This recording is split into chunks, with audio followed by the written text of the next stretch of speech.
Para a gente definir, né? Eu trouxe essa revisão de 2019 que fala sobre a síndrome de congestão pélvica. E aí ela começa falando sobre como a síndrome ela é uma doença esquecida.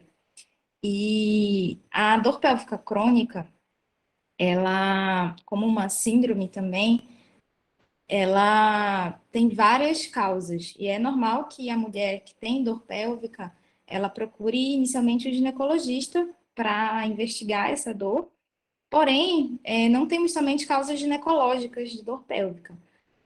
Além das causas ginecológicas mais comuns, né, como doença inflamatória pélvica, adenomiose, endometriose, a gente tem causas urológicas, causas intestinais, osteomusculares e causas vasculares também na dor pélvica. E a principal causa vascular é a síndrome da congestão pélvica, que a gente pode definir como a dor pélvica crônica, que é uma dor na região pélvica que tem impacto sobre a qualidade de vida da mulher e que dura mais de 3 meses. Então, toda dor que já causa ausência no trabalho, causa diminuição da produtividade, ausência em eventos sociais, naquela mulher e que dura mais de 3 meses, a gente já pode classificar como uma dor pélvica crônica. E se ela está associada a uma incompetência venosa pélvica, a gente fecha esse diagnóstico. E essa incompetência venosa ela pode ser diagnosticada por uma dilatação das veias pélvicas, por um fluxo sanguíneo retardado ou mesmo refluxo, que é possível ser visto nos exames de imagem. Porém, é muito comum que a gente veja e tenha esses achados em alguns exames de imagem, principalmente no ultrassom, que é o exame mais relacionado, mais comumente realizado pelas mulheres, mas assintomáticos. Então, a pessoa não sente nada, né? Tem varizes pélvicas, por exemplo, e são assintomáticas. E aí a gente já não tem a síndrome. Apenas tem esses achados radiológicos, né? Infelizmente, é uma doença subdiagnosticada. Então, mesmo a prevalência, a gente tem poucos estudos, porque não tem um subdiagnóstico muito grande. Então, os fatores de risco, né, que estão relacionados ao aparecimento dessa síndrome. Um dos principais é a multiparidade. Então, as pacientes multíparas que tiveram 2, 3 gestações, elas têm um fator de risco maior, porque a gestação, ela promove uma dilatação do calibre das veias, então, aproximadamente 60 vezes de uma gestante tem um diâmetro maior, 60 vezes maior do que uma paciente não gestante, porque existe uma volemia maior. Habitualmente, essa dilatação ela regride 6 meses depois. Porém, em algumas pacientes isso pode permanecer. E nessas pacientes onde isso permanece, a cada gestação, isso tende a piorar. 20% das gestantes, elas têm varizes em membros inferiores e dessas, 1/3 também vai apresentar varizes vulvares. Então, é bastante comum a gente ver varizes vulvares em gestantes, porém, esse achado em pacientes não gestantes, ou seja, após 6 meses da gestação, ele já não é um achado fisiológico, e aí pode também estar relacionado à síndrome da congestão pélvica. E o outro fator tem a ver com a idade. Então, a pré-menopausa, a maioria das pacientes com a síndrome está na pré-menopausa, é uma doença da segunda, terceira década de vida de mulheres jovens, e tem muito a ver com o efeito estrogênico. Então, o estrogênio ele é um potente vasodilatador pélvico, principalmente pela liberação de óxido nítrico, e essa exposição ao estrogênio por um tempo prolongado, a gestação também tem uma exposição, as mulheres que usam pílula anticoncepcional estão mais expostas a isso, então tem mais risco de desenvolver essas alterações. E a gente também consegue confirmar esse achado, essa relação, com aquelas mulheres que estão na pós-menopausa, acabam entrando na menopausa e conseguem ter uma regressão dos sintomas, uma regressão espontânea. ou mesmo aquelas pacientes que a gente faz o bloqueio hormonal. Então, a gente vai ver mais na frente também como uma possibilidade, né, de tratamento clínico, que o bloqueio hormonal e a não exposição ao estrogênio pode ter uma melhora. E um outro achado desse estudo aqui que eu trouxe é que comparou ultrassom transvaginal de pacientes com congestão pélvica e pacientes sem congestão pélvica. Um dos achados que foi significativo foi a presença de ovários policísticos naquelas pacientes com congestão pélvica. Os ovários policísticos, eles podem estar relacionados a uma síndrome anovulatória. Toda vez que não ocorre a ovulação, existe uma maior exposição daquele período do ciclo ao estrogênio. Então, reforça essa teoria do potencial efeito estrogênico na fisiopatologia da síndrome, apesar da fisiopatologia como um todo ser ainda um pouco incerta. Então, os principais sintomas que a gente tem, né? E aí eu chamo a atenção para essa parte, porque tem a ver com o subdiagnóstico, porque muitas vezes, inclusive para nós ginecologistas, né, somos os primeiros a atender essas pacientes, isso pode passar muito desapercebido, porque a anamnese aqui, ela é fundamental. Então, não tem como a gente diagnosticar essa paciente com congestão pélvica sem fazer uma anamnese completa, sem investigar a origem da dor, o comportamento dessa dor, e sem fazer um exame físico minucioso. Então, essa dor, ela é uma dor caracteristicamente pré-menstrual. Então, no período pré-menstrual, aquela paciente, ela já está mais vasodilatada, ela está com as veias mais engurgitadas, e é aquela paciente que fala que quando desce a menstruação, os sintomas melhoram. Muito diferente daquela paciente com endometriose, por exemplo, que o pico dos sintomas iniciam no primeiro dia da menstruação e depois melhora. Então, as causas ginecológicas, por exemplo, de dor pélvica, geralmente se potencializam na menstruação. E essa dor pré-menstrual é mais característica de uma dor de origem vascular.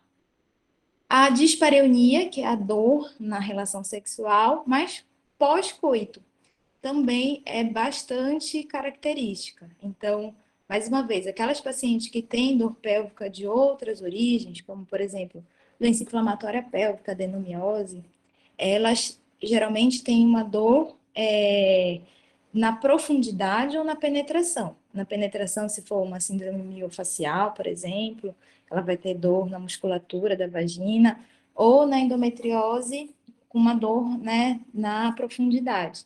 Mas a dor da congestão pélvica é uma dor após a relação sexual. A dor por longos períodos em pé também é muito característico.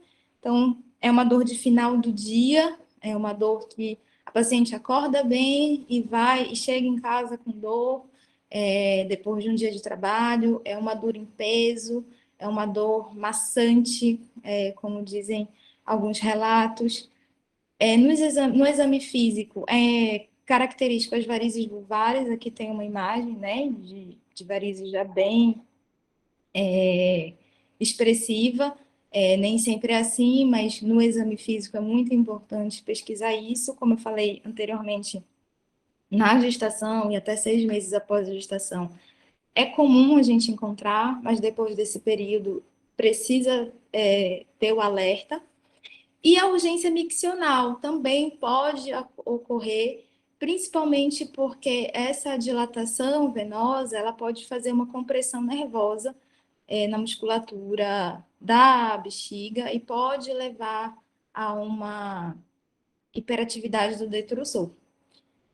Assim como também outros nervos podem ser acometidos e outros sintomas menos frequentes também podem ocorrer.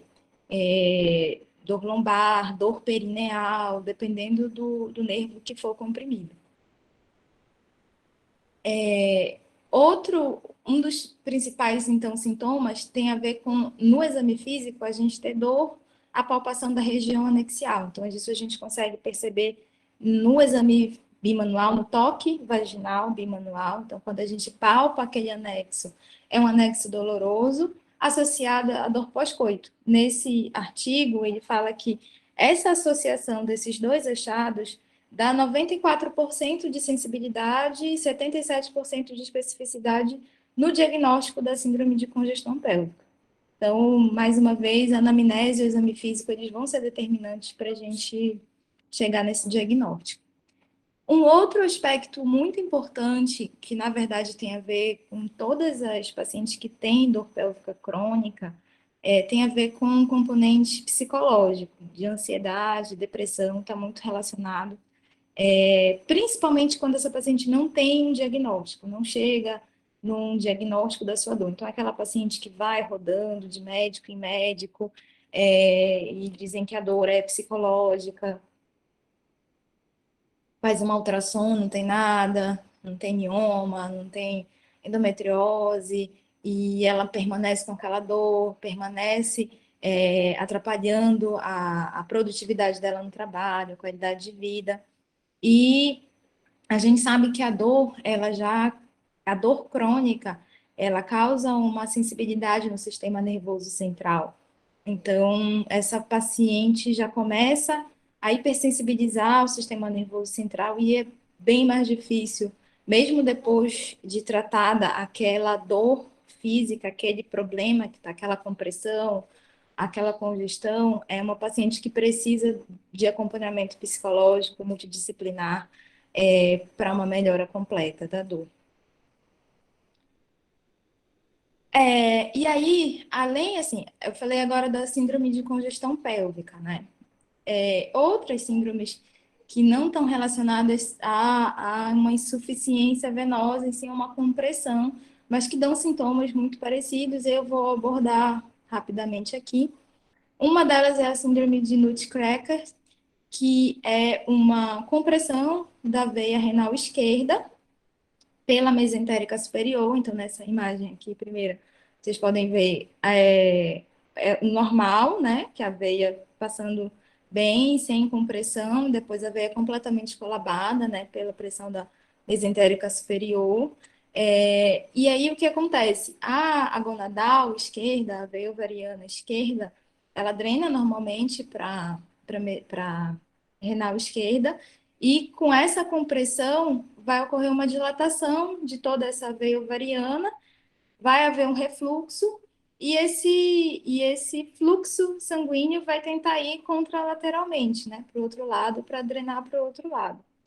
Então, o rim também vai ficar engurgitado, então a paciente vai ter geralmente dor lombar, geralmente à esquerda. Essa dor lombar ela pode melhorar com decúbito lateral, então geralmente aquela paciente que ao lateralizar, ficar em decúbito, ela relata que a dor melhora, e pode ter hematúria. E isso também vai fazer diagnóstico diferencial com algumas dores de causa urológica.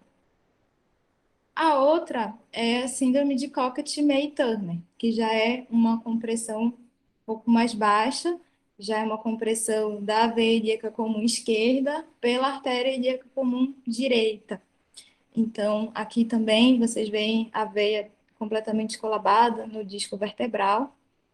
Nessa compressão, a gente vai ter principalmente a femoral, e todo o sangue que vem do membro inferior esquerdo pela ilíaca externa, ele vai drenar ali pela veia ilíaca comum esquerda, que vai estar colabada, vai estar parcialmente obstruída. Então, também vai vir por um sistema contralateral, vai vir pelo outro lado, vem... Normalmente, essas pacientes, elas têm varizes de vulva e raiz da coxa, então, o exame físico, aparecer essas varizes é muito sugestivo. São pacientes que vão ter edema no membro inferior esquerdo, então, geralmente, aquela paciente que vai queixar de que a calça de um lado fica boa, do outro lado fica mais apertada, de que tem um inchaço só de um lado. E pode ocasionar também, pela estase, um maior risco de trombose do lado esquerdo. Então, para a gente, né, chegar no diagnóstico, a anamnese e o exame físico vão ser muito importantes, tudo isso que a gente discutiu até agora. E a confirmação desse diagnóstico, ele vai ser feito pelos exames de imagem. O exame mais acessível e que pode fechar esse diagnóstico é a ultrassom transvaginal. Nesse artigo aqui, que foi publicado pelo Jornal de Cirurgia Vascular, ele propõe um fluxograma para essa paciente, né?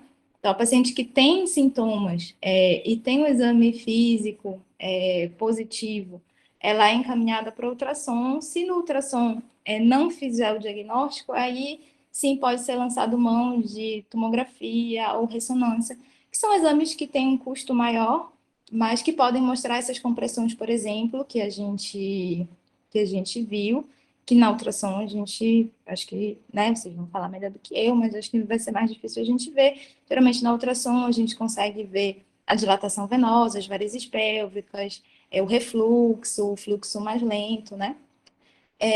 E aí a gente, tendo um desses exames, ultrassom, TC, ressonância, confirmando o diagnóstico, já parte para o tratamento.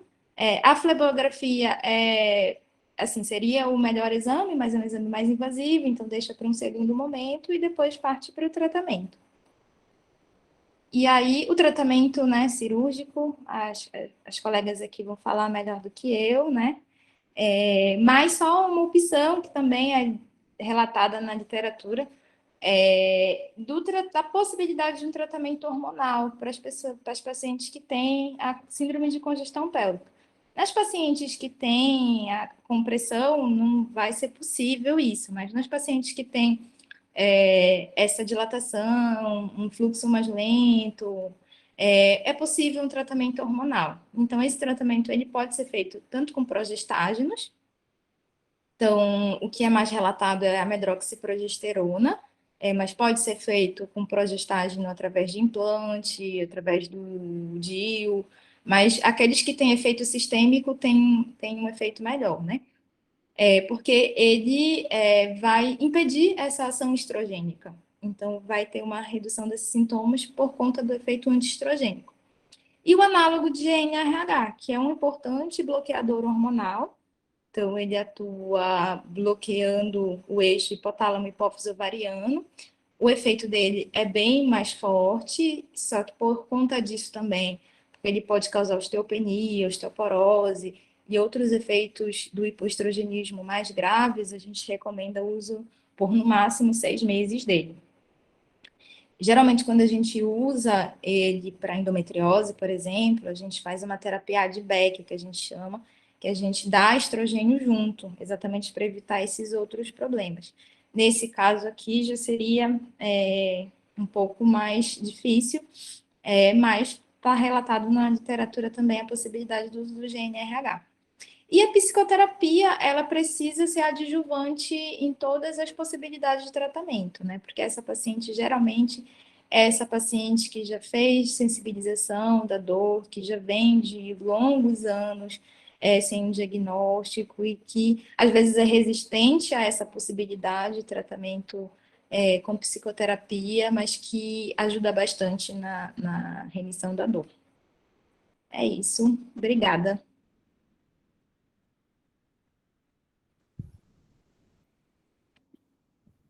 Obrigado, Renata.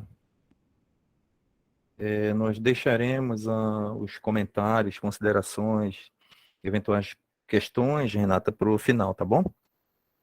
A gente vai dar sequência agora com os aspectos vasculares, com a Juliana Gonçalves. Se quiser ir compartilhando, Juliana, por favor. Agradecendo novamente o convite, tá? Das três que aceitaram o convite em participar dessa sessão. A Juliana Gonçalves, que vai apresentar agora os aspectos vasculares aí da embolização de varizes pélvicas. Ela é cirurgião vascular e endovascular do grupo Angiocorpore, da Beneficente Portuguesa de Santos, e vai trazer para a gente aí o tema de embolização de varizes pélvicas. Juliana, pode seguir. Obrigado. Boa noite. Queria mais uma vez agradecer o convite, Marcelo. Agora vou dar sequência aqui. A Renata já falou bastante, né, da clínica, de como se apresenta essa paciente. Vamos falar um pouco do ponto de vista vascular da congestão pélvica. Então, a congestão pélvica, ela decorre de uma hipertensão venosa no território pélvico, geralmente associada a um refluxo e dilatação da veia gonadal, associado a varizes do plexo uterino e ovariano. Essa paciente, ela normalmente chega para a gente, muitas vezes já encaminhada pelo ginecologista, que já realizou um ultrassom transvaginal, já fez anamnese, e essa paciente ela já vem com esse diagnóstico de síndrome de congestão pélvica, né? A qual ela vai ter essa dor crônica, que é a dor pélvica que com duração de mais de 3 meses, a queixa de dispareunia, a dor pós-coital, e muitas vezes também ela apresenta hipermenorreia. Agora, a paciente do nosso consultório também, que a gente precisa suspeitar, são aquelas pacientes que apresentam as varizes anômalas, nem sempre vem encaminhada já de outro colega. São pacientes com varizes na vulva, no períneo, pacientes que as varizes elas fogem do eixo safênico, varizes no glúteo, varizes na face posterior de coxa, as varizes recidivadas, né? 17% das varizes que a gente opera e recidivam se devem a varizes pélvicas, pelas varizes pélvicas. Então, sempre investigar nesse tipo de paciente. Não tão comum, mas pode ser, é a trombose da veia gonadal. A gente vê aqui nesse slide, é uma paciente de uma semana passada que apareceu. A primeira queixa dela, ela começou com dor em flanco e no ultrassom apresentou essa trombose da veia renal com progressão para a veia gonadal e até na veia cava. Ou pode ser um achado incidental de exame nas pacientes assintomáticas também. As causas dessa congestão pélvica. Então, essa síndrome de congestão pélvica ela pode ser primária, né, devido ao refluxo da veia gonadal ou da veia ilíaca interna, geralmente nas pacientes multíporas, pelas alterações hormonais que a Renata já citou, ou ela pode ser secundária a obstruções, né, a síndrome de May-Turner e a síndrome de quebra-nozes. Então, a síndrome de May-Turner, né, ou síndrome de Cockett, que seria mais comum a compressão da veia ilíaca comum esquerda pela artéria ilíaca comum direita. Pode ter outras variantes, pode ser compressão pela bifurcação da aorta, às vezes até pela artéria ilíaca comum esquerda. E a síndrome de quebra-nozes, que é a compressão da veia renal esquerda, que pode ser o pensamento dela entre a artéria mesentérica e a aorta, ou pode ser de um segundo tipo, que é o tipo B, que é quando a veia renal esquerda ela é retroaórtica, e aí a compressão se dá entre a aorta e a coluna. Nesse slide, o slide do americano o Mark Meissner, que ele é muito dedicado ao estudo e o tratamento das varizes pélvicas. E ele fala muito nos compartimentos, né? Então, a gente tem um compartimento renal, o reservatório pélvico e o dos membros inferiores, e que eles são interligados e um acaba compensando o outro. Então, quando a gente tem, por exemplo, uma compressão da veia renal esquerda, que vai aumentar a pressão nesse reservatório renal, geralmente é quando a paciente vai apresentar queixa de hematúria, dor em flanco, mas se essa pressão mantém e acaba escoando pela veia gonadal, muitas vezes esse reservatório precisa ser compensado e a pressão aumenta no reservatório pélvico. Então, essa paciente pode ter as queixas de dispareunia, a dor crônica. E se esse compartimento, se ele soa pelos pontos de refluxo, de fuga para membros inferiores, é quando a gente vai ter mais as queixas de varizes, edema, cansaço em membros inferiores.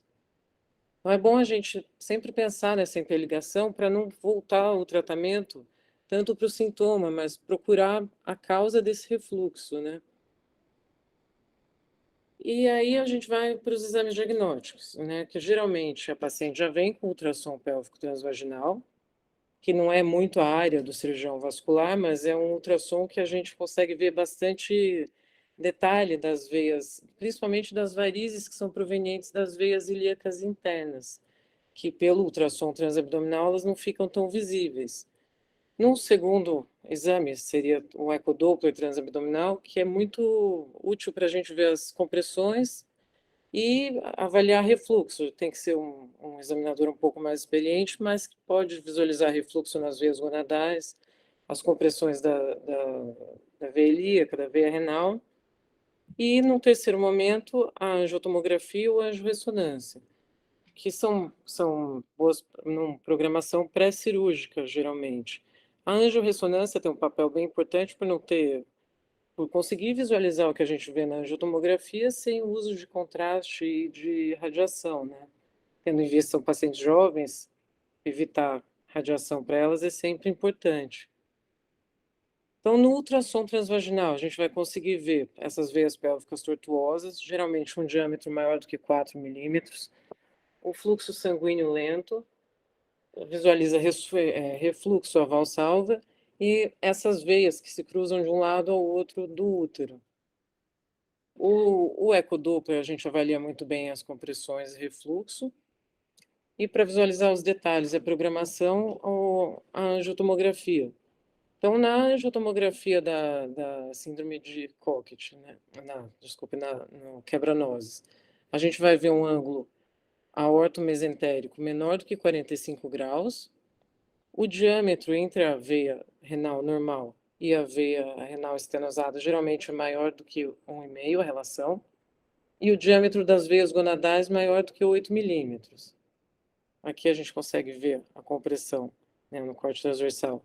A veia renal estenosada, ela dilatada após estenose, e no meio tâneo, a veia ilíaca esquerda comprimida pela artéria. A flebografia, a gente reserva como último exame, e geralmente o exame de quando a gente já entra armado para tratar, porque hoje com todos os outros exames a gente consegue já ter bastante informação para deixar um exame mais invasivo no momento mesmo do tratamento. Na flebografia, a gente vai confirmar esse refluxo na veia gonadal. A gente consegue medir também esse diâmetro, geralmente maior do que 8 milímetros, a visualização desse plexo venoso tortuoso, e a gente observa uma retenção de contraste nas varizes da pelve. Aí, já visando, fazendo a flebografia, pensando no tratamento, na embolização, já que o tratamento endovascular. Então, o acesso pode ser um acesso femoral ou pode ser um acesso superior via jugular, braquial ou veia basílica. Os acessos superiores, por se tratar de um trajeto mais retilíneo, geralmente são os preferidos do médico. Mas, particularmente, eu acho que o acesso jugular é um acesso um pouco... A paciente fica um pouco assustada quando se faz o acesso jugular. Então, vindo do membro superior, acho que talvez seja preferível vir do braço, ou pela basílica ou pela braquial.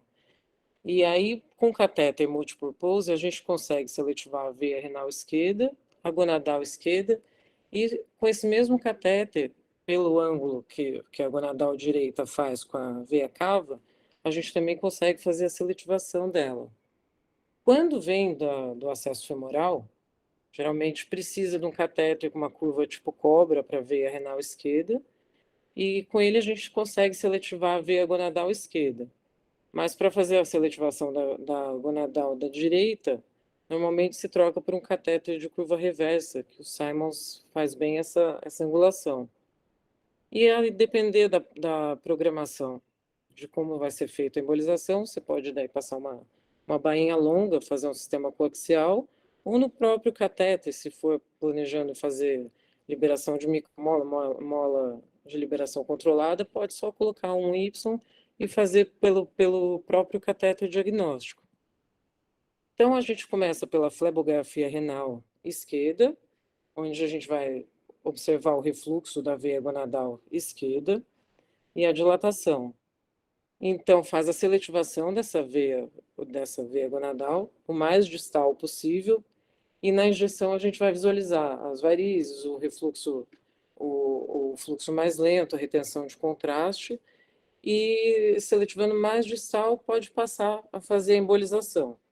Então, nesse momento, você pode fazer a embolização direta com polidocanol, contando que o refluxo da gonadal vai te proteger de um refluxo da espuma por ela, mas tem bastante gente que prefere fazer a oclusão dessa veia com balão, e para esse fim tem um balão, esse balãozinho, o catéter Fogarty novo, o Fogarty que corre sobre o fio, ele funciona bem, que você corre ele até a porção distal, ele tem um lumen maior, então você faz a oclusão do vaso e pela própria luz do balão você consegue fazer a injeção de polidocanol.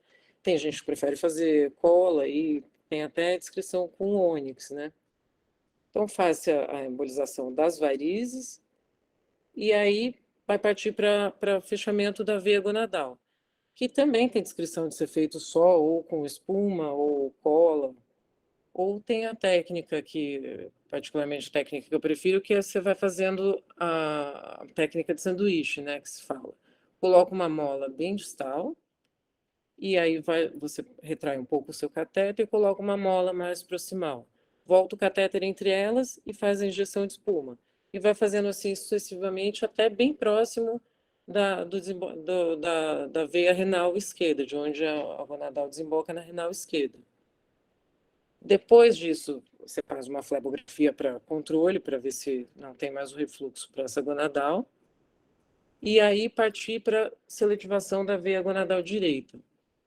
Quando a gente faz a flebografia da gonadal esquerda, uma coisa importante é a gente deixar o contraste, fazer uma aquisição mais prolongada, porque a gente deixa o contraste ele encher a veia gonadal direita, e assim a gente consegue ver onde ela entra na veia cava, se ela entra direto na veia cava, ou se ela vai desembocar na veia renal direita, porque a gonadal ela tem muito mais variação anatômica do que a gonadal esquerda, né? Aí observa se a veia gonadal direita tem refluxo, dilatação, se for o caso, aí prossegue a embolização dela da mesma forma que se fez no lado esquerdo.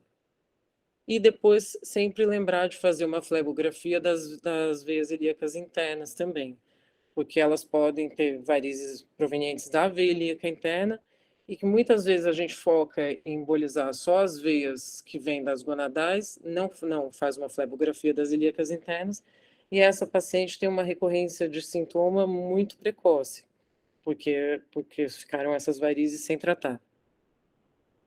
Nas veias ilíacas internas, uma coisa que a gente tem que ter sempre em mente é que elas são veias mais calibrosas e que vão direto para a cava. Então, cuidado na hora de colocar mola.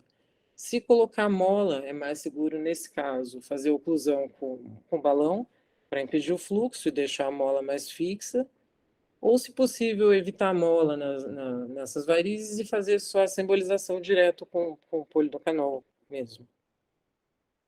Quando as varizes são varizes vulvares, perineais, pode-se fazer a punção direta, a embolização por punção direta.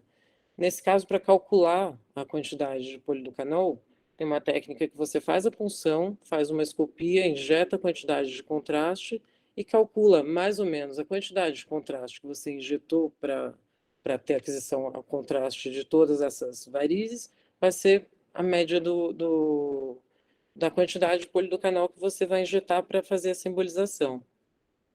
Isso quando a gente tem só varizes pélvicas primárias, seria esse o tratamento, prosseguir pela embolização e parar por aí. Quando a gente tem as síndromes compressivas, aí a gente precisa pensar em focar e tratar a causa. O tratamento, quando se tem síndromes compressivas associadas a refluxo das veias, ele pode ser o tratamento escalonado ou pode fazer tudo ao mesmo tempo. Então, tem quem prefira, trata a compressão e vê se depois, no segundo tempo, teve um alívio da pressão e essas varizes melhorou o sintoma, ou se não, no segundo tempo, faz a embolização.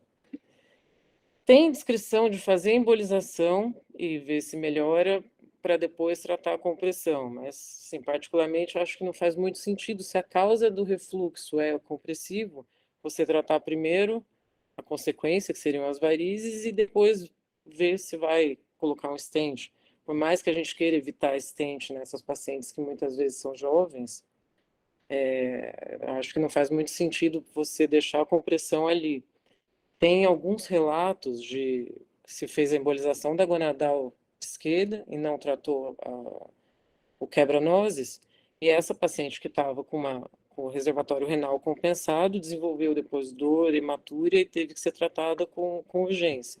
Não são muitos casos na literatura, mas tem alguns relatos. Então, no quebra-nozes, quando a gente trata a veia, quando a gente põe stent em veia, a gente sempre tem que pôr em mente o risco de embolização. O AIVUS para a veia renal, ele, ele superestima um pouco a compressão e subestima um pouco o calibre da veia. Então, fica mais ou menos já pré-definido o tamanho do stent, como uma veia renal vai ter entre 4 e 6 centímetros de extensão, um pouquinho menos às vezes. Então, a extensão desse stent normalmente é de 40 a 60 milímetros. E normalmente se usa um stent de 12 ou 14 milímetros de diâmetro. O stent de 40, ele às vezes fica um pouquinho curto, um pouco para dentro, e você perde a desembocadura da renal na veia cava, mas em compensação o de 60, algumas vezes ele acaba entrando um pouco demais no hilo hepático, seletivando uma das veias renais.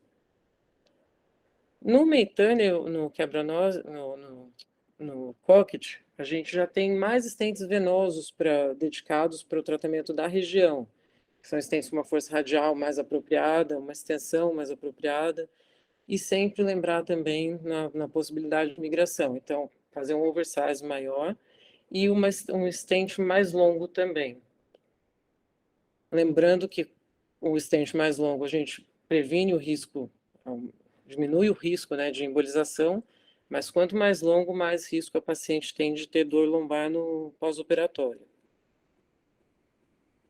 Então, aqui um casinho de uma síndrome de Meitânia, né? A gente vê a compressão, vê essas varizes provenientes da ilíaca interna, refluxo pela gonadal, mas ainda com sentido anterógrado, né, do fluxo,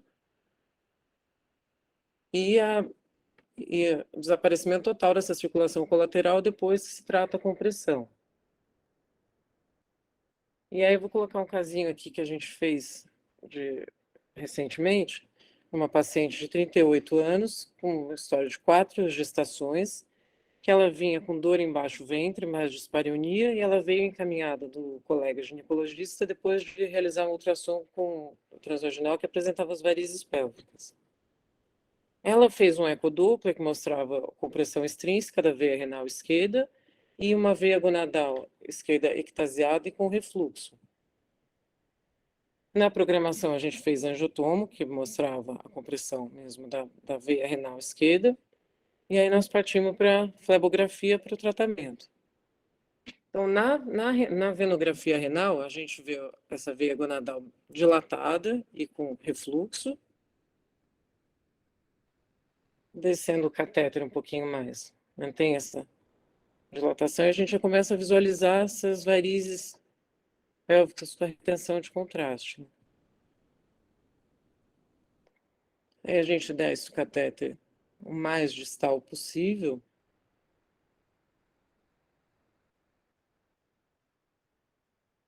E começa a fazer a embolização com polidocanol. Normalmente 10 a 12 ml de espuma de polidocanol. O controle, depois de começar a fazer, a gente já começa a ver que some algumas, já começa a não contrastar algumas varizes, né? E aí a gente parte para tratar a veia gonadal. Então é aquela técnica, coloca primeiro uma mola, distalmente, geralmente mola de 8 de diâmetro e mais longa possível. Põe a primeira mola, a segunda. E entre elas, daí a gente vai fazendo a embolização com polidocanol. Mais proximal, a gente acaba subindo um pouco o diâmetro da mola, 10 até 14, para evitar o risco de migração dessas molas, né? A flebografia renal de controle, a gente vê que não contrasta mais, some aquele refluxo que estava visível. E, por fim, o implante de um stent para tratar a compressão. Essa paciente voltou depois de um mês e ela tinha melhorado bastante da queixa de dor pélvica. E é isso aí. Obrigada.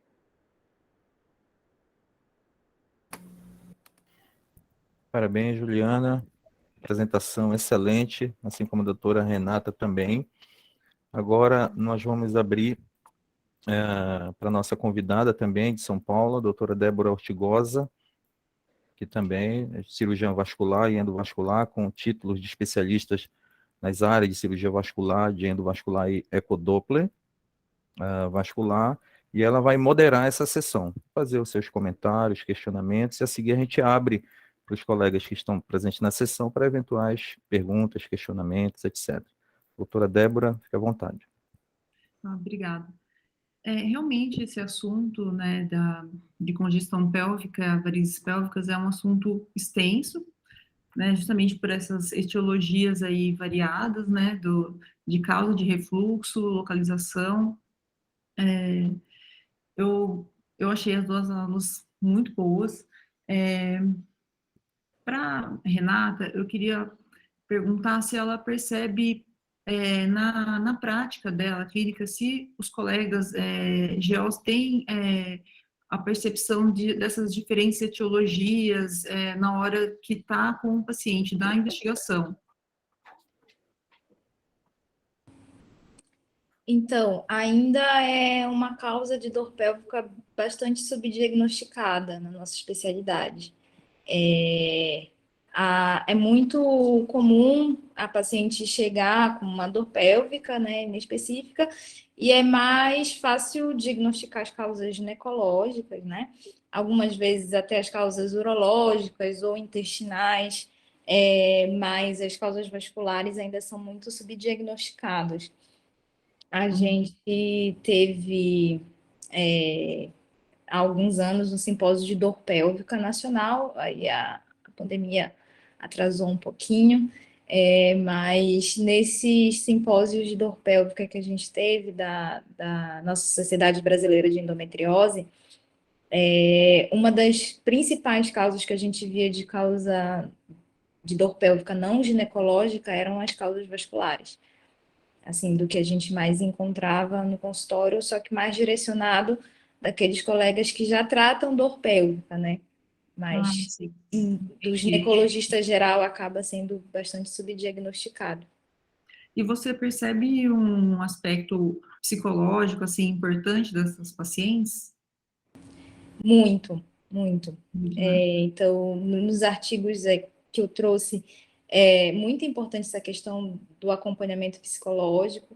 Às vezes é difícil convencer a paciente disso, porque é uma paciente que já vem de outros colegas que diziam, né, procura um psicólogo para tratar tua dor, porque não tem causa, não estou achando nada. Então, quando a gente diagnostica a causa dela, diz, olha, você tem uma compressão vascular que vai ser tratada cirurgicamente, mas que você também precisa, ela já fica mais relutante, mas é muito importante.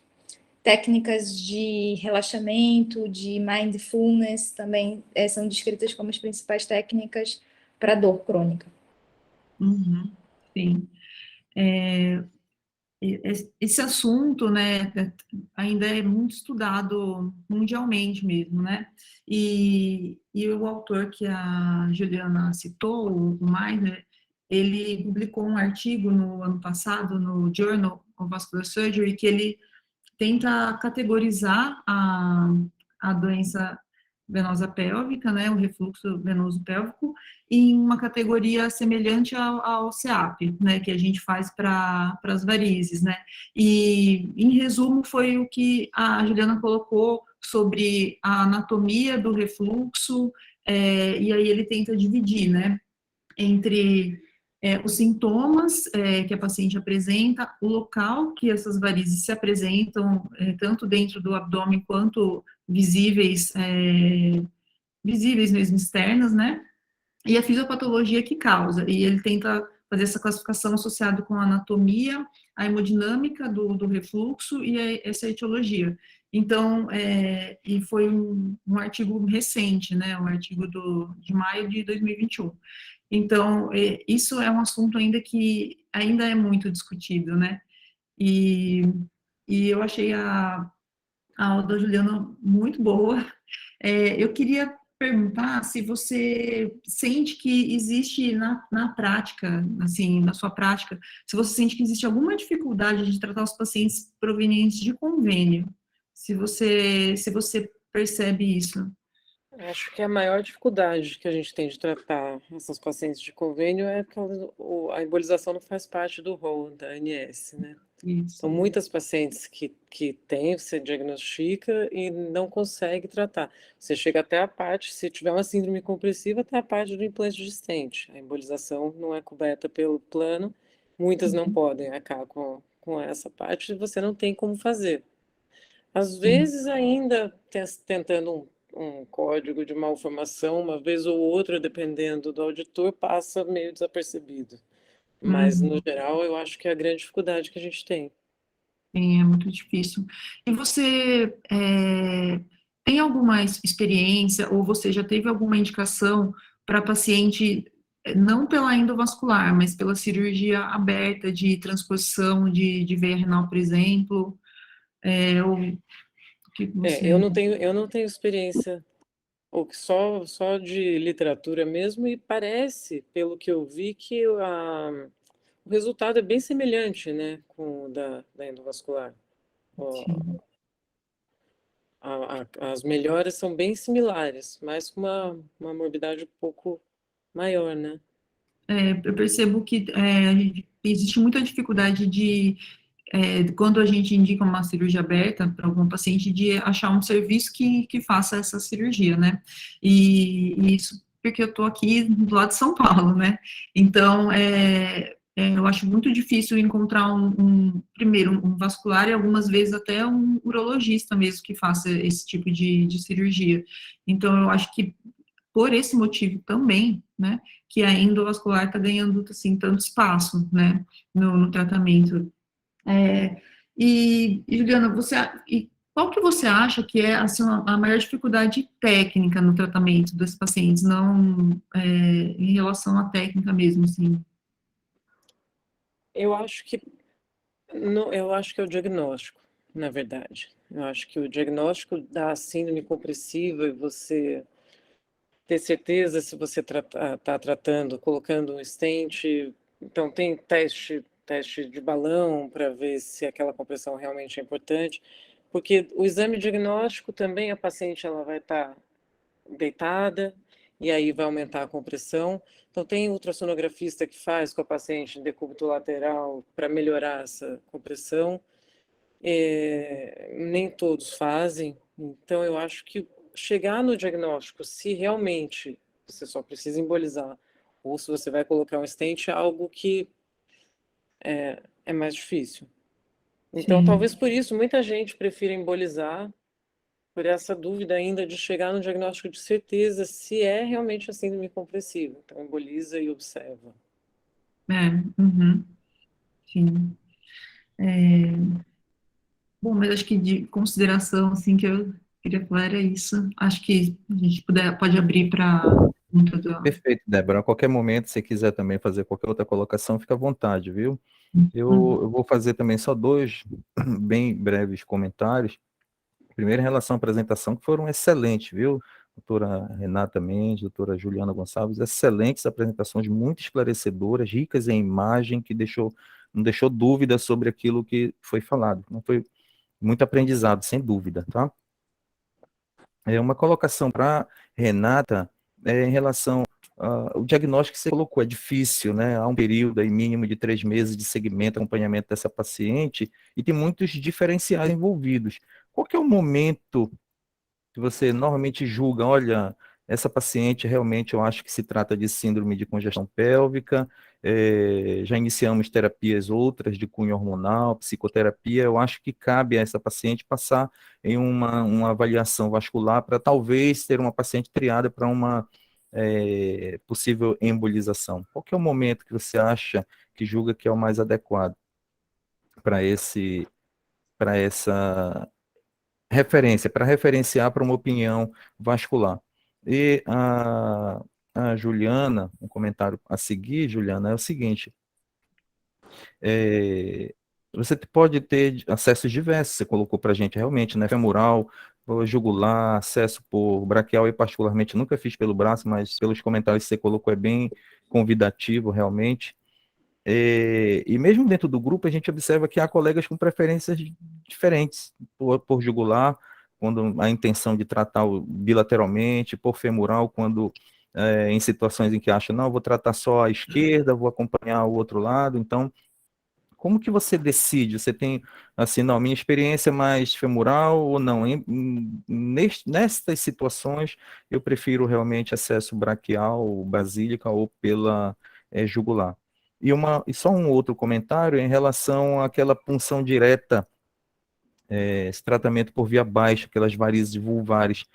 Para essas situações, a concentração de polidocanol segue aquela 3%, você baixa um pouco a concentração, qual que é a recomendação é nesse sentido. Então, Renata, inicia, a seguir você pode continuar, tá, Juliana?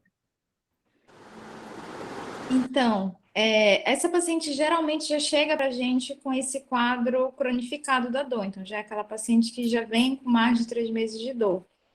E acho que a decisão de encaminhar para o colega vascular é anamnese e exame físico. Então, a paciente que fala que tem dor no final do dia, que tem dor após a relação sexual, que eu vou fazer o exame físico, tem varizes de membro inferior, edema, varizes vulvares, nem preciso de exame complementar, já mando para o colega avaliar, já peço o exame para ele chegar no diagnóstico.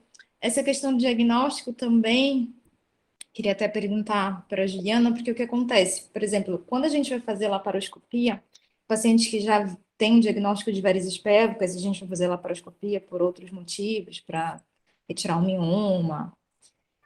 O que acontece? A gente opera paciente em Trendelenburg com pressão positiva do pneumoperitônio e a gente entra lá e não vê nada, assim, né? Não tem varizes, né? Porque é isso, é aquela paciente que vai ter essa congestão quando ela está em pé, quando, né, está deambulando. E aí, assim, pode haver um subdiagnóstico no exame de ultrassom, por exemplo, onde a paciente está deitada, ou mesmo na TC, na ressonância, que a paciente faz o exame deitada, ou seja, pode ocorrer de a gente ter características clínicas daquela paciente e o exame de imagem, de repente, não mostrar, e você tenta pedir outro exame ou fazer o exame de forma diferente. Posso? Ótimo, pode sim, Juliana. Eu não faço Doppler, mas com certeza pode subdiagnosticar, assim. Tem até um trabalho brasileiro do Grupo do Sul, que agora eu não vou me lembrar, peço até desculpa do nome do colega, mas que ele compara o ultrassom feito deitado e feito em pé. E mostra uma diferença bem grande, tanto que eles passam a fazer só ultrassom com o paciente em pé, por esse subdiagnóstico mesmo.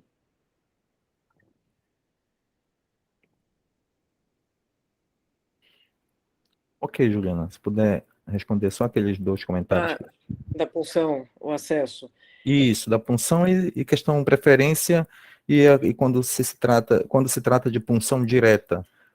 Eu prefiro punção femoral, particularmente. Eu prefiro pelo conforto da paciente. Eu acho que, como você faz com a paciente acordada, com uma punção jugular, eu acho que é desconfortável para a paciente.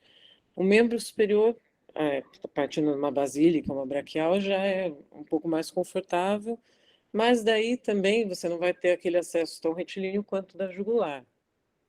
A não ser que quando você vai fazer uma angiotomo, que eu sempre faço uma angiotomo antes de entrar, a anatomia seja muito desfavorável para a vida femoral, que sei que vai sofrer muito, e aí um tempo desnecessário, aí sim. Mas a minha preferência é pela femoral. E o polidocanol, né, que você tinha me perguntado. Na Exato. punção direta, sim. Com certeza, faço na punção direta para 1%. Então, ótimo. A gente vai abrir, Humberto, se quiser fazer algum comentário, abrir para o pessoal aí, à vontade, tá? Tá ok. Quero inicialmente agradecer a presença mais uma vez e parabenizar, viu, doutora Renata, doutora Juliana, excelente apresentação. Realmente acrescentaram muito, enriqueceram o tema, que não é um tema assim tão da rotina, Então, a gente aprendeu bastante com vocês e também com a moderação de comentários da doutora Débora. Eu vou iniciar com uma perguntinha para a doutora Renata. Eu cheguei a ver, Renata, alguns relatos, inclusive de cirurgias ginecológicas para pacientes que têm quadros bem avançados de dor pélvica, inclusive citando oforectomia e esterectomia. Eu, particularmente, nunca vi a gente chegar a esse extremo, nunca tive no meu consultório esse relato, mas queria ouvir de você, que tem muito mais experiência, se chegou a visualizar esse tipo de extremo, de realmente a paciente ter que fazer a retirada, inclusive, de órgãos pélvicos em virtude dessa síndrome de congestão. E, na sequência, para a doutora Juliana, a minha pergunta sempre você já entra com base na angiotomografia, você já entra sabendo se vai tratar os dois lados, a gonadal esquerda e a direita, ou no intraoperatório existe algum fator anatômico, funcional, algo que te chama a atenção para fazer preservação do lado direito, por exemplo, que você trata apenas o lado esquerdo? Se puder, para a gente esclarecer, desde já, muito obrigado. Vamos começar pela Renata, a seguir a Juliana. Então, Humberto, tem esse relato na literatura dessa possibilidade de tratamento. Nem trouxe aqui porque eu acho que é algo bastante, né, invasivo, mutilador. Eu, particularmente, nunca cheguei a fazer esterectomia por congestão pélvica. Mas sim, há esse relato na literatura de que pode melhorar, porque você, né, retira ali aquela congestão, mas sempre dá preferência para tratamentos mais conservadores, né? Então, de repente, aquela paciente que não vai conseguir fazer embolização, não vai conseguir colocar um stent, tenta o tratamento hormonal, e aí, se realmente não for possível, parte para esse tratamento mais invasivo.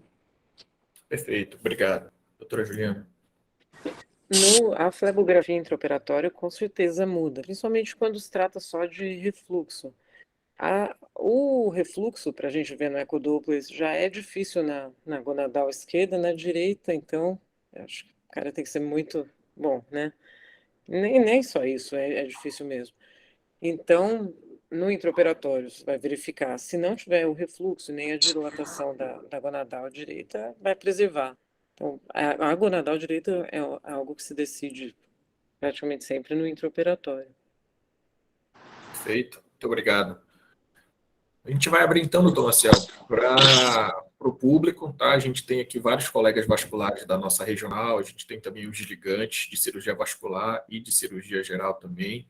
Ficar à vontade, pessoal, quem gostaria de fazer algum comentário, algum acréscimo, por gentileza. Na sequência, a gente tem perguntas também aqui no chat, e após os comentários aqui, a gente também vai ler as perguntas. Posso? Vitor, por favor, Vitor. Parabéns, Renata, parabéns, Juliana. Realmente foram apresentações muito, muito, muito boas, assim, né? Eu queria, para a Renata, eu queria ponderar algumas coisinhas que a gente percebe na prática, assim, né? As varizes pélvicas é um tema novo, que assim, novo no sentido de até para a gente, mas muito mais para as pacientes, porque durante muito tempo, talvez na geração da minha mãe, da mãe de vocês, era uma coisa que nem se imaginava que podia ter solução, uma dor pós-coito. Eu tinha vergonha de se falar nisso, de se pensar nisso, e durante de um tempo para cá se viu que não é normal, que não é para ter, que não é assim, que a mulher tem que se conhecer foi permitido a ela isso mais, né? Eu acho que isso é uma coisa muito muito muito interessante da gente ver dessa perspectiva, né? E a suspeição clínica disso, pelo que a Renata falou, vai se excluindo, vai limpando a área, e aí chega nesse diagnóstico da congestão pélvica. Eu acho que de onde vem esse paciente do ambulatório do ginecologista, eu acho que o grande ponto aí é o ginecologista começar a suspeitar disso, né? E a paciente queixar para ele disso também, né? Enfim, eu entendo. Em relação às questões técnicas que a Juliana ponderou, eu já me vi em alguns apertos, viu, Juliana, por conta dessas questões. Você falou em relação ao tamanho, comprimento do stent. Eu sempre tenho assim, o 60 é o melhor stent para tratar o quebra-nozes e tal, até eu me vi com uma renal curtinha. E aí quase um terço do stent ficou para cava. Entendeu? Então, assim,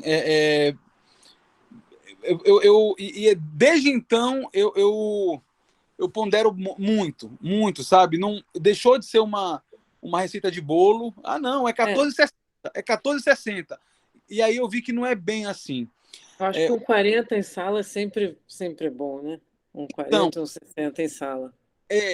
Onde a gente impacta, por exemplo, aqui em Belém, a gente tem o all stent 40. O all stent para subir é uma bainha de 10, salvo engano.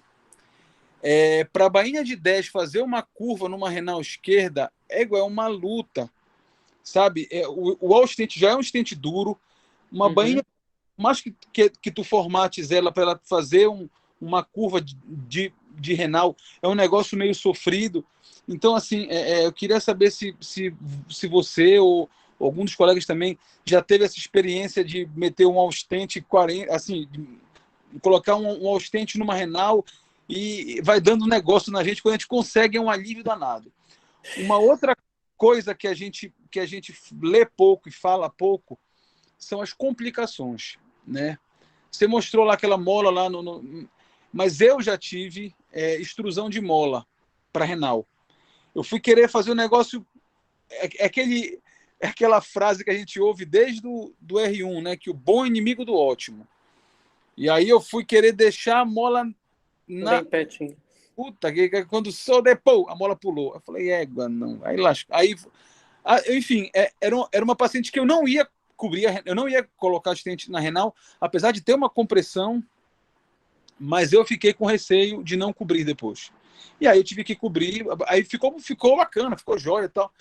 Mas eu botei o stent na renal esquerda por conta de uma extrusão de mola, entendeu? Porque ficou uma curva ali para a renal esquerda, né? Em relação a acesso, eu já cheguei a fazer flebografia diagnóstica só, levar o paciente para a sala para diagnóstico, porque o que eu achava chegou uma época lá no hospital em que eu ponderei muito essa angiotomografia, os caras não veem nada, os caras não acham que tem ectasia, e a gonadal é grande, sabe assim? Então, e aí eu tive uma vez muita dificuldade em fazer pela femoral, em conseguir cateterizar mesmo, por mais que eu usasse um Simons, usasse uma coisa. E aí eu fiz a flebografia pela femoral, mas vendo a dificuldade que eu tive, aí eu optei por tratar pela jugular. Eu já tive essa. Nunca fiz acesso pela basílica e pela braquial. Vou te confidenciar muito pela limitação técnica do nosso arco, da nossa hemodinâmica. A gente tem uma Inova da GE no hospital onde eu mais faço as coisas, onde eu trabalho, e aí para ter o acesso via basílica é um pouco complicado, assim, de eu acompanhar, e é como você falou, vai fazer uma curva de qualquer forma, né? Então, eu também prefiro fazer pela femoral, como você falou, pela comodidade da paciente e nossa também. Eu acho que quando a gente já viu pela angiotomografia que vai bem, eu acho que é o melhor acesso, né? Em relação ao poliducanol, eu faço um jeito diferente. Se você já viu, queria que você comentasse alguma coisa. Eu vou com o meu vertebral, enfim, com MP, até lá embaixo, até onde eu consigo chegar com o meu cateter, e eu vejo que tem varizes, claro. Faço o poliducanol a 3% naquele segmento onde mola não vai. Eu penso assim na minha cabeça. Até onde tem varizes, aqui mola não vai. E eu faço a embolização com poliducanol deste segmento para distal, assim, né? E aí depois vem ele trazendo com mola. Eu já percebi, pode ser uma coisa subjetiva minha, pode ser só uma impressão, que depois que a gente faz o polidocanol, por mais que o refluxo, como você falou, proteja da embolização, alguma coisa sobe também. E aí eu percebo que a própria gonadal, ela fica espasmada, um pouco espasmada. E o caso que eu tive essa extrusão de mola para a renal esquerda foi justamente num desses casos em que eu percebi essa gonadal espasmada. E aí eu não sei se a mola não se agasalhou direito nela, não, e aí ela acabou pulando. Enfim, uma ponderação que eu faço, queria ouvir tua opinião em relação a isso. E mais uma vez agradecer a tua aula para a nossa regional e obrigado mesmo, viu? Quanto ao wall stent, eu não tenho experiência de pôr wall stent na renal. O stent que a gente usa aqui, a maioria é o Smart Control, eu prefiro até ao Smart Flex, apesar do Flex ser mais navegável, mas eu acho que o Smart Control para renal vai bem. E agora o Venovo, sabe, chegou, vai bem também. Então, quanto à curvatura, eles fazem bem. Navegam numa bainha, então não tive problema quanto a isso. O polidocanol você faz só nas varizes e não faz na gonadal, é isso? Exato. Eu faço lá embaixo o polidocanol e aqui em cima. Só que vem um pouco para cima e aí na gonadal eu preencho com eu mola. acho que é um pouco aí da preferência mesmo, né? De cada um. Quanto mais você conseguir. Tem gente que põe plug, também nunca coloquei plug, acho que até um certo exagero. Mas a mola, com certeza, já é suficiente. Talvez o polidocanol seja uma segurança mais pra gente mesmo, né? Tudo falta, né? Trabalho ainda. Então, tudo é muito de o que cada um acha e como cada um fica mais confortável de fazer. Certo. Obrigado. Imagina. Obrigado, Vitor, pelas considerações. Temos mais algum participante? Gostaria de fazer alguma pergunta? Na sequência, eu vou ler aqui o chat. Doutora Juliana, aqui no chat a gente tem uma pergunta. Acho que o Felipe? Algum comentário, Felipe? Felipe, Sim, queria perguntar. Por favor. Parabenizar as doutoras Renata e Juliana, excelente explanação. Realmente trouxeram aí coisas muito boas aí para discussão e para aprendizado mútuo. Eu queria fazer primeiro uma perguntinha para a doutora Renata.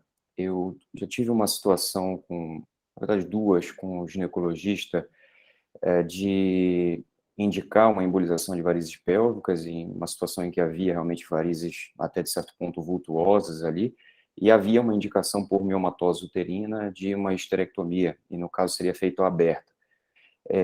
Nas duas ocasiões, acabou que o ginecologista optou por tratar direto com uma histerectomia, e independente dessa embolização. E os pacientes, se foram até casos recentes, ainda não voltaram comigo. E eu queria entender, assim, do ponto de vista de vocês, o quanto que uma histerectomia pode atrapalhar ou não a varizes naquela região. Você falou que, diante de uma cirurgia por vídeo, naturalmente pelo trem, pela pressão abdominal do pneumo, naturalmente a varize não aparece, mas como é que isso funciona numa história aberta? E se eventualmente a ligadura que você faz, pensando numa preservação ovariana, tubo-ovariana, se reduziria de fato, diante de uma histerectomia, essas varizes pélvicas ali. Né? E para a doutora Juliana, assim, queria perguntar em relação eu acho que assim, existe uma interface muito de penumbra, meio uma zona cinzenta, né, quando se trata de varizes pélvicas e, sobretudo, quando tem fuga pélvica para membros inferiores. Então, você até mostrou aquela questão de varizes vulvares, fazer a punção ali, dosando ali o nível do contraste e o quanto de polidocanol. Mas qual é o limiar ali, qual é o limite, né, em que você valoriza varizes, por exemplo, na região infraglútea, ou varizes ciáticas, que eventualmente a gente vê, ou varizes vindo da região pudenda, de eixo não safênico, mesmo elas não sendo tão relevantes, digamos, clinicamente, quando que você valoriza isso e fala, não, eu vou pesquisar uma insuficiência venosa pélvica, porque isso deve estar vindo de algum outro local. Pergunto isso porque eu tenho lidado de vez em quando com casos que não são varizes vultuosas, muitas vezes menores do que 3 milímetros, são reticulares, e vêm realmente de um eixo não safênico, às vezes causando só telangiectasias em zonas ali um pouco mais atípicas, e às vezes já pesquisei, né, com angiotomo, varizes pequenas, muitas vezes, enfim, uma gonadal limítrofe, a gente fica naquela de, será que vale a pena flebografar? Será que não vale? Até onde a gente pode ir? É isso. Então, vou começar aqui. Como eu falei, nunca fiz esterectomia por conta de congestão pélvica, né? O que tem na literatura é que sim, poderia ser um tratamento para diminuir os sintomas, mas eu acho que precisa avaliar muito bem, né? Se, por exemplo, é uma compressão na veia renal, nem não sei se todos os sintomas da paciente, por exemplo, dor lombar, hematúria, seriam solucionados com a esterectomia. E precisaria da oforectomia também, né? Porque precisaria da ligadura Só do... complementando, Renata, desculpe lhe interromper, mas considerando uma situação que há uma indicação de esterectomia por exemplo, miomatose uterina, mas tem varize pélvica junto, né, vultuosas ali, quando é que você vai parar e falar, não, eu vou pedir para o vascular embolizar antes de tratar ou não, eu resolvo tudo eu mesmo ali aberto e não vai me atrapalhar, entendeu? Seria mais ou menos essa a perspectiva. Entendi. Assim, se tem uma indicação de esterectomia, eu talvez, nesse caso, preferia fazer esterectomia, opto pela laparoscopia, hoje, assim, só em casos muito pontuais, opto pela técnica aberta, e observaria os sintomas da paciente.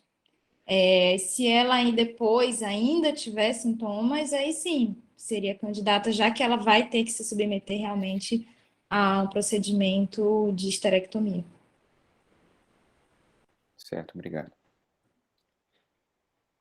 A investigação dessas varizes anômalas normalmente, se eu vejo varizes vulvares ou essas varizes glúteas, que fuja um pouco eu já peço, junto com o Doppler que eu peço venoso de membros inferiores, eu já peço para fazer uma investigação pélvica.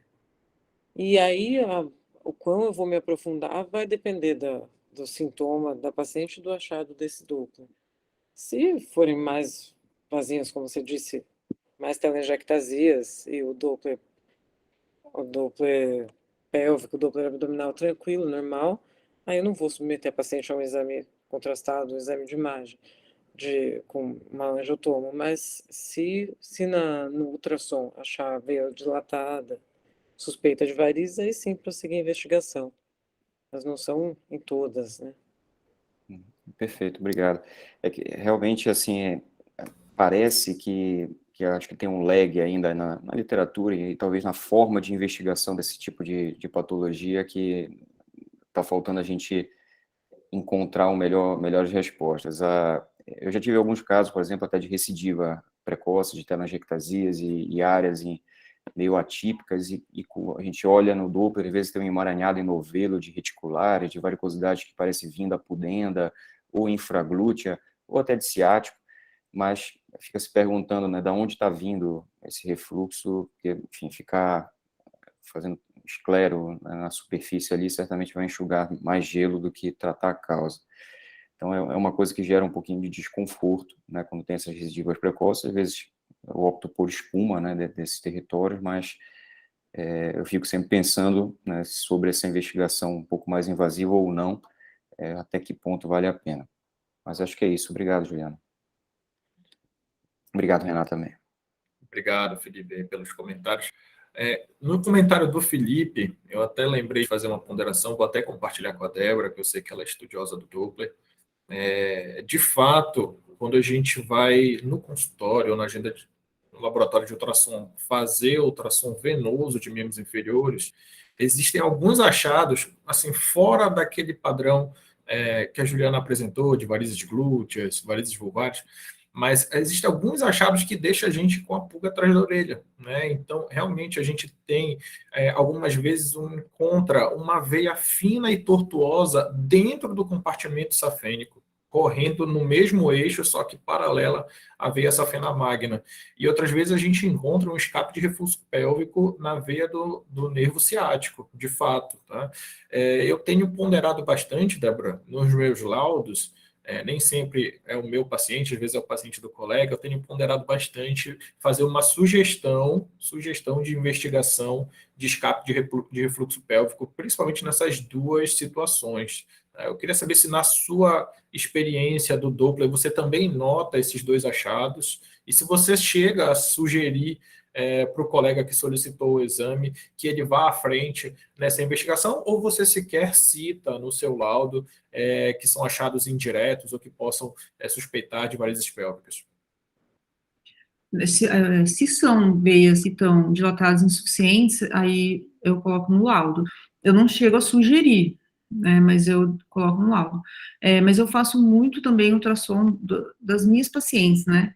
Então, quando aí já são minhas pacientes, aí eu já faço um Doppler já voltado para isso, muitas vezes, né?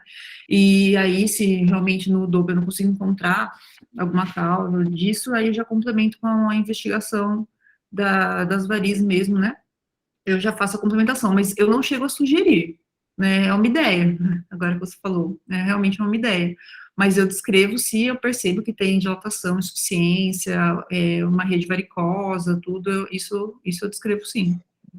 Acho importante, né? Complementando aqui, eu tive um caso hoje, até por coincidência, fazer o Doppler, você olha para a paciente, é um CEAP-C1, né, parece, assim, não chama atenção, magra e tudo, mas telangiectasias em áreas ali do ciático. Eu e o Humberto, a gente teve uma seleção de casos de varizes de ciático, viu bastante isso, com aquele padrão posterolateral de panturrilha, e ela tinha isso bilateral, uma paciente de 38 anos, já 4 gestações, varizes também, como o Humberto falou, ali no eixo safênico, correndo paralelo, vindo ali da região da virilha, da inguinal, só que você fica naquela, vale a pena, varizes pequenas, né, todas menores, nem varizes são reticulares, menores de 3 milímetros.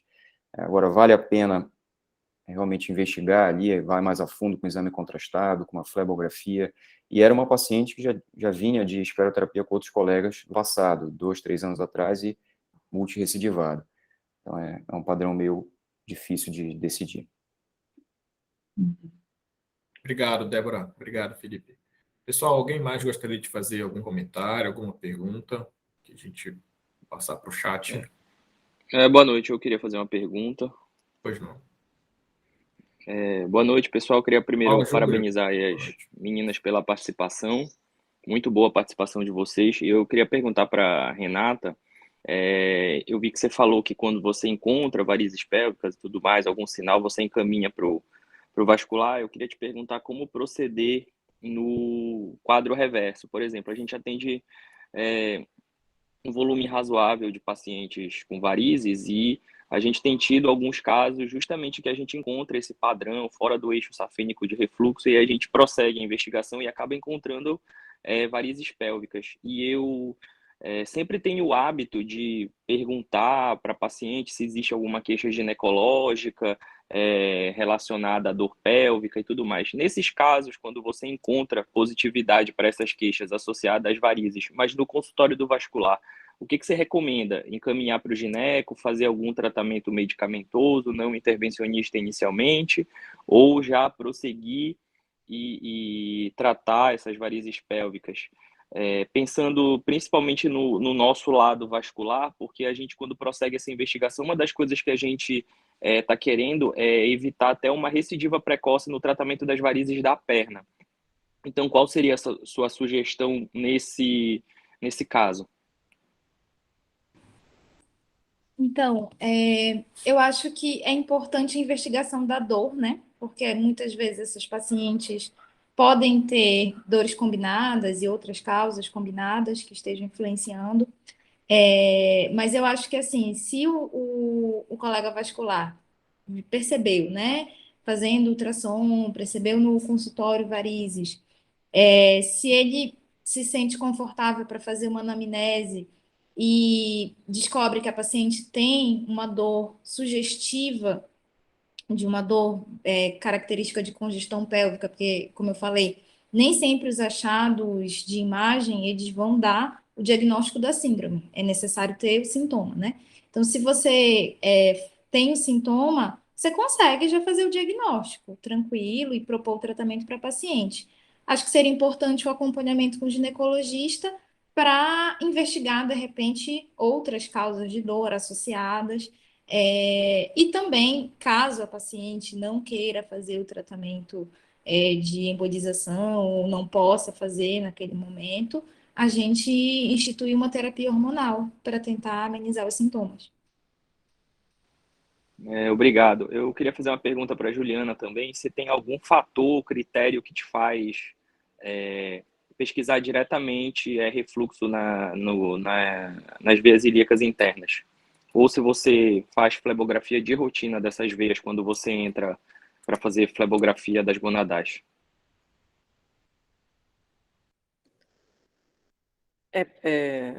Faço por rotina mesmo. Muitas vezes a gente não vê contrastar, e quando você seletivo faz a injeção, aí você vê varizes provenientes dela. Então já faz parte do protocolo de flebografia. E aí, se você encontra, você já trata sempre ou você trata só relacionada à ovariana e, num segundo momento, rever isso daí? Como que você procede? Depende muito do grau de retenção que fica. Muitas vezes trata primeiro aí as varizes da ovariana e depois reavalia, mas o que é uma postura que às vezes pode até ser criticada, porque tem trabalho que fala que quando você primeiro emboliza as provenientes das gonadais, depois vai avaliar as ilíacas, elas vão estar mais espasmadas mesmo. Mas ainda é a forma que eu faço. Primeiro emboliza as gonadais, depois avalia as ilíacas. Obrigado. Obrigado, Júlio, pelos comentários. Mais alguém, pessoal, gostaria de fazer algum E, acréscimo? e, Não, e Humberto, e Juliana, o uso do ultrassom intravascular, tu recomendas de rotina para pesquisa de síndrome compressiva ou tem varizes pélvicas, investiga com aivos, como é tua prática aí?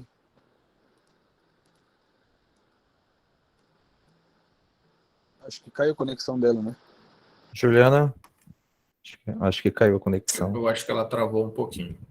Vamos aguardar, Vitor, ver se ela retorna. Aguarda ela retornar. Acho que poderei ir lendo o chat, viu, Humberto? Tem uma pergunta aqui que é exatamente para a Juliana, mas a Débora ou algum dos colegas também quiser comentar. É uma pergunta da Larissa, a gente até chegou a dar. Acho que voltou a Juliana. Só um segundo que ela voltou. Desculpa, eu perdi minha conexão aqui. Um minuto. Sem problema. Você conseguiu ouvir a pergunta, Juliana? Não. Então, Juliana, eu queria só te perguntar mais uma coisa em relação ao uso aivos. Se independente, assim, se sempre você usa, se só na suspeita de síndrome compressiva, como é que é a tua prática aí em relação à ultrassom intravascular? Sempre que eu posso no Meitner, sim. No quebra-nós não, mas no Meitner, sim. Eu acho que o cálculo da área da veia faz bastante diferença na escolha do stent pelo aivos. Nem sempre o convênio libera, mas quando tem disponível, na ilíaca eu gosto de usar sim. Obrigado. Tem uma pergunta aqui, Juliana, no chat, que é da Larissa, nossa colega. Ela cita um pouquinho das complicações endovasculares na correção da síndrome do quebra-nozes. A gente já até chegou a dar alguma pincelada aqui, né? E ela cita também aqui a possibilidade da abordagem aberta. Eu gostaria que você comentasse um pouquinho se existe dentro, considerando essas complicações, existe algum fator que te faça pensar em abordagem aberta? Você sempre inicia pela endovascular e, em caso de insucesso, você faz a reversão? Como é que você maneja esse papo? Eu não tenho particularmente experiência na cirurgia aberta de transposição da veia nenhuma, então eu começo sempre pela endovascular mesmo. Se for o caso de achar que não vai dar alguma contraindicação, aí a gente vai acabar referenciando essa paciente. Eu, particularmente, também não tenho experiência com transposição. Não sei se a Débora, algum dos colegas também tem alguma experiência, particularmente também. Não tenho experiência, inclusive, eu já tive casos que a paciente pesquisou e na internet recusou o tratamento endovascular, pediu indicação, mas, assim, ela mesma não conseguiu encontrar um urologista para fazer a cirurgia dela. E, então, realmente, experiência eu também não tenho. E se alguém tiver mais algum comentário, algum acréscimo, caso não haja, a gente vai caminhando aí para o encerramento do nosso. Alguém mais, pessoal? Algum comentário? Algum questionamento? Acho que de antemão, nós, como regional da Sociedade Paraense de Cirurgia Vascular, gostaríamos de agradecer a participação da Juliana, da Renata e da Débora. Foi muito enriquecedora essa discussão, as apresentações excelentes, discussão de muito alto nível, muito boa. Sem dúvida, deixou um aprendizado muito grande para todos nós. E deixamos aí em aberto mais alguns segundos, minutos, para quem queira ainda fazer algum tipo de colocação ou alguma dúvida. Juliana, algo mais a comentar? Renata, Débora? Queria te agradecer também o convite, Marcelo. Isso aparece por aqui também, né? Sim, sem dúvida. Juliana é uma colega ainda de residência. Um abraço para todo o grupo Angiocorpore da Beneficente Portuguesa de Santos, tá? Deixo meu abraço a todos, tá? Vou deixar. Eu vi que vários Renata, entraram aqui durante o nosso. com certeza. Se estiver em São Paulo, vou dar uma passada aí, com certeza, tá? A Obrigada. Renata, a pronta, aceite a participar também de nossa sessão, contribuiu bastante com esses aspectos ginecológicos, trouxe esses aspectos importantes de ponte entre a cirurgia vascular e a ginecologia. Esse é um ponto de muito importante interface entre as duas especialidades, tá? Débora, parabéns também pela participação, viu? Certamente a chamaremos para eventos futuros de nossa regional. E agradecer aqui, pessoal, a todos pela participação. Vamos estar em grupo discutindo nossas próximas sessões, nossas próximas mesas, mas foi muito gratificante a participação de todos, a discussão, tá? Excelente. Muito obrigado a todos, tá? Acho que a gente Obrigada. pode... Obrigada. Muito obrigado, obrigado, pessoal, pelo aceite. Excelente discussão, viu? Parabéns. Obrigada. Valeu, pessoal. Boa noite. Obrigado, tá? Boa noite. Boa noite. Boa noite. Boa noite a todos. Obrigado. Boa noite, gente.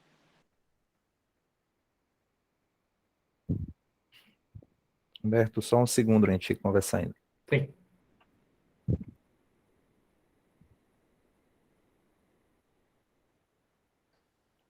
Vai ter reunião da sociedade agora? Não. Não. Mas pode ficar aí, Felipe, à vontade, viu? Eu acho que pode encerrar a gravação, viu, Humberto? Deixa eu encerrar aqui. Legal o recurso de gravar, depois a gente Bacana, pode né? postar dentro do grupo, Com o pessoal que certeza. não pôde participar, viu? Acho que foi Importante. ótimo.